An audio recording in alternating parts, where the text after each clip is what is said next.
Sebentar. Yuk, mulai, Ya, monggo. baca aja ya. Wa faslun wa lal muridi ayyajtahida fi hifzi qalbihi minal wasawisi wal afat wal khawatir ar-radiyah wal yuqim ala babi qalbi hajiban minal muraqabati yamna'uha minad dukhul ilaih fa innaha inda khalathu afsadathu wa matanya enggak kelihatan Wayang turun. wa yasuru ba'da dzalika ikhrajuha minhu ayam ada. Ya, bismillahirrahmanirrahim. Assalamualaikum warahmatullahi wabarakatuh. Waalaikumsalam. Alhamdulillah, wassalatu wassalamu ala rasulillah wa ala alihi wa sahbihi wa man walah wa la hawla wa la quwata illa billah. Rabbi syrah li sadri wa yassir li amri wahlul 'uqdatam min lisani yafqahu qawli. Qalu subhanaka la ilma lana illa ma 'allamtana innaka antal alimul hakim wa tub 'alaina innaka antat tawwabur rahim.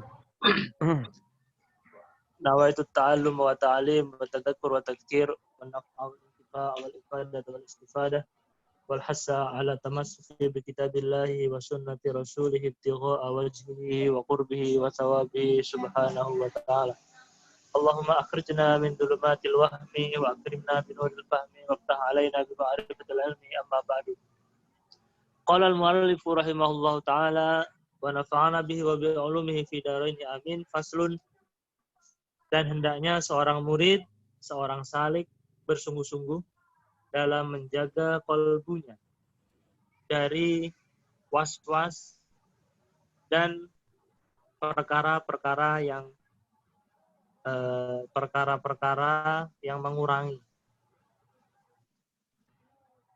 mengurangi kualitas, ya. Perkara-perkara yang dapat merusak dan kilatan-kilatan pikiran yang jelek.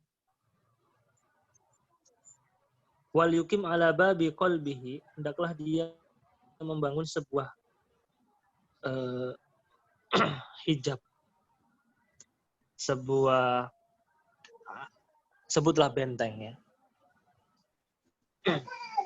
Kalau hijab itu kan kesannya tipis, tapi kalau benteng itu yang dibangun perlu kokoh, gitu ya. Minal muraqabati, agar dapat pengawas untuk menolak, untuk melindungi dari masuknya sesuatu yang dapat merusak kolbu. Ini tindakan preventif, ya. Jadi jangan main-main juga dengan dunia batin. Karena apa? Begitu dia terinfeksi, itu akan sulit untuk mengeluarkannya. Ini kita bisa belajar dari makhluk Allah yang dinamakan COVID-19. Dia tidak terlihat, makanya para dokter itu belum bisa mendefinisikan secara pasti ini sebetulnya apa, gitu loh. Karena berubah-ubah dia, strukturnya apanya. Jadi pembuatan antivirusnya pun terus berkembang. Jadi kita perlu melakukan tindakan preventif. Kemarin kita bahas, beliau sudah membahas bahwa hendaknya kita menjaga dunia internal, dunia batin kita itu lebih kuat penjagaannya daripada menjaga dunia ini, fisik. Kalau fisik, kita minumi sesuatu yang beracun, kita masukkan ke dalamnya sesuatu yang bisa merusak tubuh. Itu aja kita pol-polan usahanya. Apalagi dunia batin. Ketika orang tidak memperhatikan dunia batinnya, itu akan lebih mudah untuk dimasuki sesuatu yang dapat merusak kolbunya. Makanya beliau bilang di awal-awal ini harus sungguh-sungguh menjaganya. Harus sungguh-sungguh membentenginya. Wal yubaligh fi tanqiyati qalbihi alladhi huwa mawdi'u nadhari rabbih. Terus nanti kalau sudah terinfeksi gimana? Harus sungguh-sungguh juga, harus mubalaghah itu harus lebay, bukan lebay ya istilahnya. Ya usahanya itu harus kuat untuk membersihkan kolbu, yang mana kolbu jiwa ini tempat di mana Allah melihat hambanya. Dibersihkan dari apa? Dari kecondongan kepada syahwat dunia. Kalau bahasanya Hawking, kita perlu mawas diri dari tarikan-tarikan medan force. Ya. Terus dari apa lagi? Pembersihan dari iri, dengki, sakit hati kepada setiap kaum muslimin. Dan prasangka buruk dari mereka. Di sisi lain, kita perlu memposisikan diri sebagai teman yang memberikan nasihat yang baik dengan cara-cara yang penuh kasih sayang. Musfiqon alaihim, dengan penuh kasih sayang. Karena basisnya cinta kasih ya. Agama kasih yang sejati itu ya dinul Islam, dinus salam sudah. Kita perlu mengklaim itu. Ada apa? Katakanlah agama lain yang mengklaim bahwa dia agama kasih sayang, sungguh kasih sayang sesungguhnya itu diajarkan oleh agama Islam.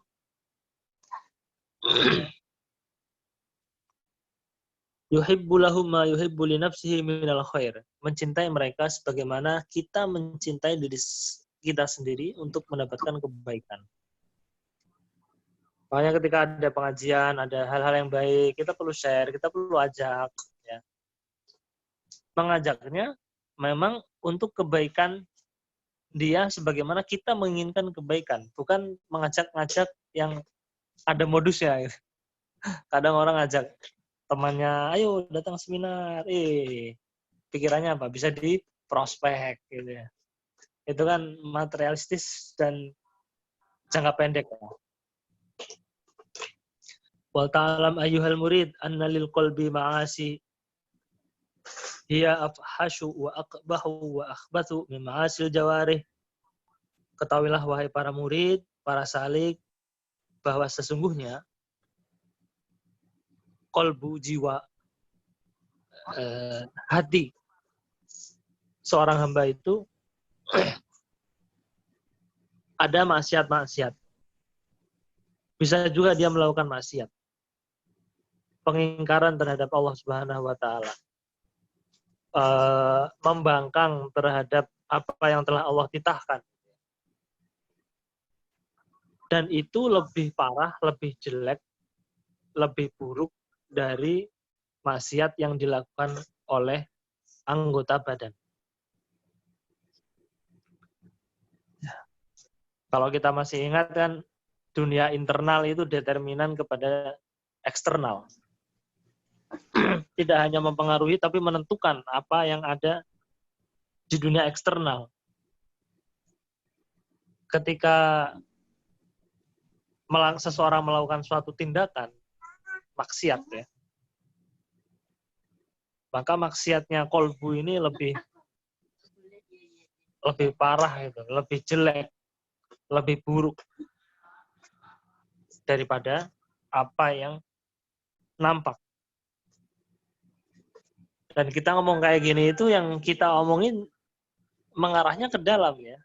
Karena kita emang sedang mendiskusikan sesuatu yang ada di dalam. Kolbu itu kan di dalam, bukan di luar. Jadi perlu digarisbawahi bahwa ini namanya juga perjalanan ke dalam. Yang dikorek, yang dilihat, yang terus direparasi dunia dalam.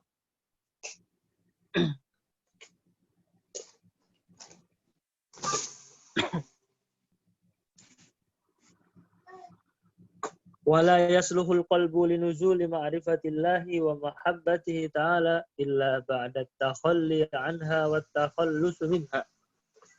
Tidak pantas qalbu itu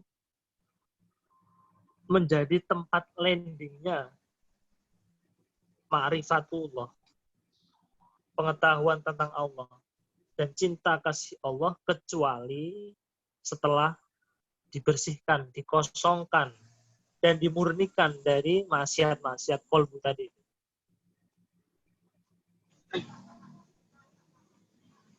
Famin afhasya, yang paling parah, yang paling jelek, yang paling buruk, al-kibru war-riya'u wal hasad. Sombong, riya, hasad. Fal-kibru yadullu min sahibihi ala ghayatil hamaqat. Beliau membahas kemudian tentang kesombongan. Ada hamba yang sombong, ada orang yang sombong, itu menunjukkan kebodohannya yang teramat sangat. Ada orang kok sampai sombong, dia sangat-sangat bodoh. Ghayatul hamaqah.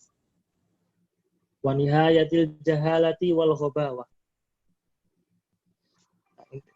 Dia bisa dibilang bodoh kuadrat. Jadi bodoh itu bukan tidak bisa mengerjakan soal-soal fisika, tidak bisa mengerjakan soal-soal matematika, tapi dia tidak bisa membedakan realitas, mana yang harus didahulukan, tidak dapat memprioritaskan mana yang harus diutamakan. Sebagai seorang muslim, tentu kita sudah mengetahui peta ini ya. Kita akan selalu melakukan perjalanan ke dalam diri untuk membersihkan, karena itu adalah tempat di mana Allah melihat kita. Wa kaifa yaliqut takabburu mimman ya'lamu annahu makhluqun min nutfatin madiratin wa 'alal qurbi yasiru jifatan qadirah wa in kana 'indahu syai'un minal fadaili wal mahasini fadzalika min fadlillah. Bagaimana seorang bisa layak disebut sombong atau kok bisa-bisanya melakukan kesombongan padahal dia adalah seonggok daging yang diciptakan dari nutfah, sepercik apa? Nutfah ya, nutfah tahu ya, nutfah ya, pertemuan ovum dengan sperma yang hina, dan tidak lama juga manusia itu bakal menjadi bangkai yang hina juga.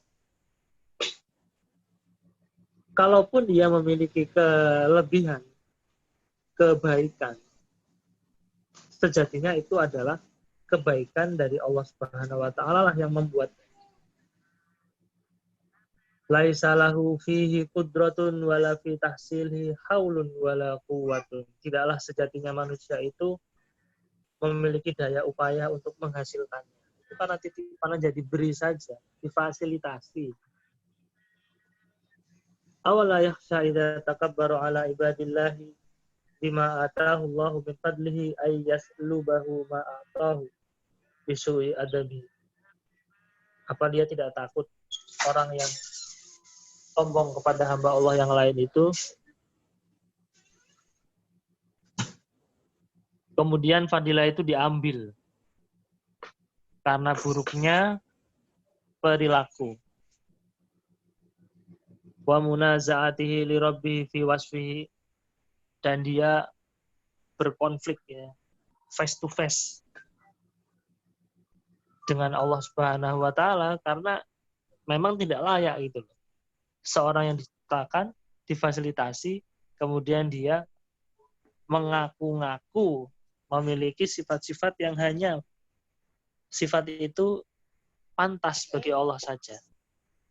Di annal kibra min sifatillahil jabbaril mutakabbir. Sungguh karena sifat sombong itu hanya milik Allah semata, yang maha kuat dan maha memaksa. Itu satu di antara penyakit jiwa yang sangat tidak pantas dilakukan oleh seorang hamba. Wa amar riya'u,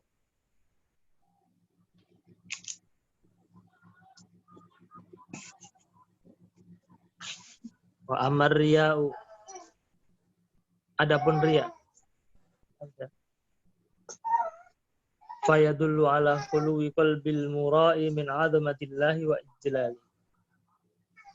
Orang yang riya ingin memperlihatkan amaliyahnya kepada orang lain demi mendapatkan pujiannya. Riya kan tujuannya itu, agar orang lain melihat apa yang dikerjakannya itu baik dan dia mendapatkan balasan, pujian dari perbuatan baik itu. Kenapa bisa orang riya? Karena jiwanya, kolbunya sepi dari mengagungkan Allah Subhanahu wa taala. Li'annahu yatasanna'u wa yatazayyanu lil makhluqin wa la yaqna'u bi ilmillahi rabbil alamin. Dia tidak cukup tenang, tidak cukup yakin bahwa Allah itu mengetahui semua yang dia lakukan. Karena dia nggak tahu, akhirnya dia cari-cari tahu. Ngepoin orang dia ngerjain apa, update status ya biar tahu, ya kan? Orang itu kan update status kan biar tahu. Oh, saya lagi ada di puncak gunung. Oh, saya lagi ada di mana. Dua penyakit kolbu yang sudah kita bahas, sombong dan riya. Besok kita bahas hasad ya. Karena jam sudah menunjukkan pukul 6 kurang 7 menit. Kita boleh diskusi atau apa? Ada yang bertanya mungkin atau menambahkan? Masih ada cukup waktu 7 menit. Silakan Bu Bu Fitri, Fitri. Kang Anwar. Siapa nih? Bu Esiani siapa? Bu Esiani. Iya sih.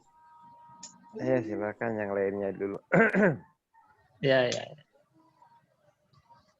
Ya kalau kita ngomongin kembali lagi ya, basically kita yang sudah belajar peta kesadaran Hawking tidak membawa kita kepada takwa atau tidak. Dia memang secara fitrahnya manusia itu ketika dia melakukan pembersihan maka hukum-hukum alam yang sudah Allah ciptakan itu akan selaras dengan manusia ini. Bedanya tazkiyatun nafas dari awal sudah langsung mengalamatkan dirinya kepada yang menciptakan alam ini. Segala sesuatu itu akan diganjar, segala sesuatu itu akan diperhitungkan ketika mengalamatkan niat ini kepada Allah Subhanahu wa taala semata. Ini sudah dua hal yang sangat kontras. Anggaplah kita belajar kesadaran Hawking itu belajar alam ya. Alam diri, alam manusia. Dengan pendekatannya Imam Ghazali, kita belajar dunia malakut, alamul malakut.